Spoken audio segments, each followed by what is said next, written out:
stop throwing things away and save the planet. So, as we have just discussed, the throwaway economy is deeply responsible for the overall degeneration of the planet. Disposable anything creates havoc with the environment. Whether it is the dozens of home delivery cartons of food you use and throw away, or the bales of bubble wrap one's using to unwrap Amazon goods, or the new phone chargers, phones, TVs and other consumer goods we just replaced without a thought. Now let's basically figure out what is being done and the things we could do to save the planet in small ways. First, throw away to circular. The throwaway economy model is convenient and also works wonderfully for corporations, but we are realizing its real impact now on the environment. Landfills, global warming, excessive plastic waste, the list goes on. So, there is a pressing need to shift from the throwaway economy to a circular economy. This is a holistic economic model that favors activities that preserves value in the form of energy, labor and materials.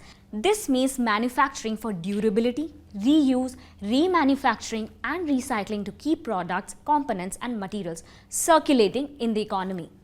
Second, what's the law right now? What does the law do? Law. It's only laws that can really change society. Earlier in 2022, the European Union passed a law that makes it mandatory for the digital phone industry to have a common charger for all phone models. This one tiny step alone will reduce electronic waste by 10,000 tons and save the consumer 250 million euros every year. The New York State has just passed a groundbreaking Fair Repair Act 2022 that compels all electronic manufacturers to make public tools, parts, software and repair information for their products to third-party repair shops and not just their own company service centers.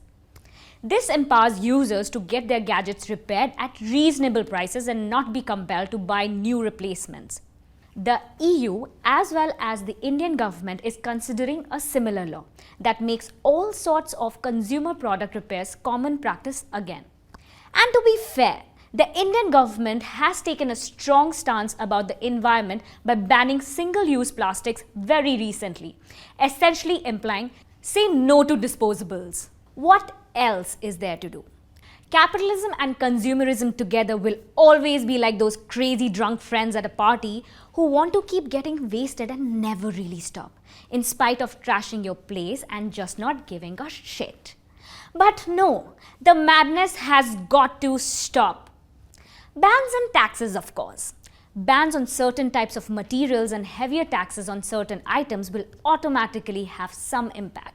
But the behavior shift will come out of incentivizing customers to repair instead of replacing their items, which straight away reduces manufacturing and hence reduces their ecological impact. Additionally, manufacturers have to be held accountable to a higher standard. Why should consumers accept that a TV or toaster or a laptop or a charger can't be repaired?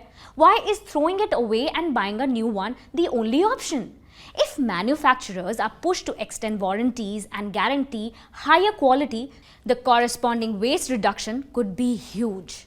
Global e-commerce giants need to have systems in place to ensure that their packaging material is picked up after a product delivery. The waste footprint again really reduces. And considering how there's a global shopping epidemic in progress, the reuse and recycling of packaging has huge potential. So overall, we have got to go circular. There is no doubt it's the only way out. Laws, taxes and keeping manufacturers accountable actually will go a long way in keeping this planet around a while longer. So that's it from me today. Be your better self. Basically, no more, be more.